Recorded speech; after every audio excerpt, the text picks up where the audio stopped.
বিএনপির স্থায়ী কমিটির সদস্য এবং চেয়ারপারসনের ফরেন অ্যাফেয়ার্স অ্যাডভাইজরি কমিটির সদস্য আমির খসরু মাহমুদ চৌধুরী লন্ডনের উদ্দেশ্যে ঢাকা ত্যাগ করেছেন। বুধবার সকালে তিনি বাংলাদেশ সময় সকাল ৯টার দিকে বাংলাদেশ বিমানের একটি ফ্লাইটে যাত্রা শুরু করে রাত ১০টায় লন্ডনে পৌঁছান। বিএনপির মিডিয়া সেলের সদস্য সাইরুল কবির খান এই তথ্য নিশ্চিত করেছেন।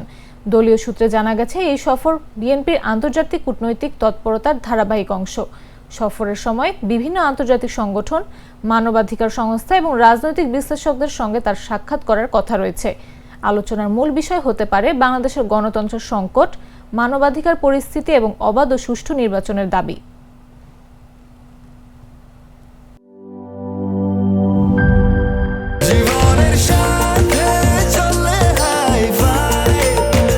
স্বাস্থ্যকর অল টাইম ফ্যামিলি কেক, সব সময় অল টাইম হেলদি লাইফ।